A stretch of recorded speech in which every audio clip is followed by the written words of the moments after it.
समस्या है और हम सब काहे काहे मौन होकर उसको प्रदान करते रहते हैं। क्या ये गाली नहीं है? ये भी एक सामाजिक गाली है, इस पर विचार करने की आवश्यकता है। और जो गाली की मुख्य जड़ है, उसकी स्रोत है, वो है नशा।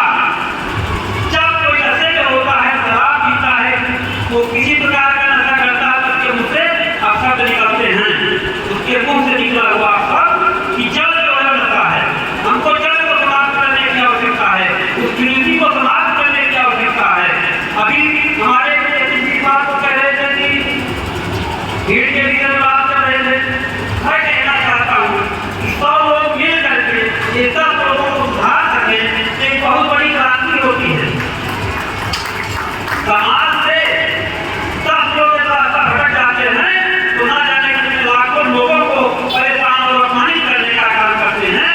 इसको हम इसे कई रूपों में देख सकते हैं, जो गलत काम करते हैं और जो हमारे देश में आतंक फैलाने का काम करते हैं। तो हमें हर स्तर से सावधान होने की आवश्यकता है, हमें हर कुरीति को दूर करने की आवश्यकता है। हमारी जो गालियाँ हैं, कोई माँ के लिए दे रहा है, कोई बहन के लिए दे रहा है, कोई हमारी बेटी के लिए दे रहा है, ये तो महत्वपूर्ण है।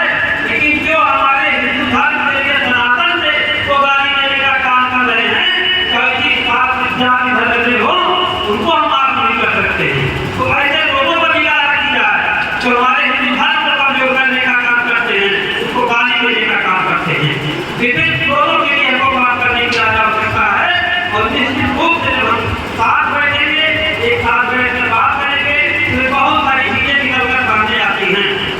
हमारे अंदर कमी हो सकती है, हमारे मुंह से भी गालियाँ निकल सकती हैं, हम सबके मुंह से निकल सकती हैं, लेकिन ये इसका आडंबर करना शुरू कर दीजिए। आज घटना ये आडंबर करिए, आपका आशीर्वाद आपके सुधार शुरू हो जाएगा। आप गुरु जी के सभा में सब दिन जा करके बैठ के ताली बजते, डिग्री जो है यहाँ ताली बजा करके उस रास्ते में चलने का काम शुरू कर देते हैं। तो हमें आवश्यकता इस चीज की है कि समाज के माहौल को बदलने का काम करें, समाज को मजबूत करने का काम करें, भाईचारा बढ़ाने का काम करें, जो हमारे दिल को कमजोर कर रहे हैं उनको कमजोर करने का काम करें। ऐसी विचारधाराओं के साथ हमको चलने की आवश्यकता है।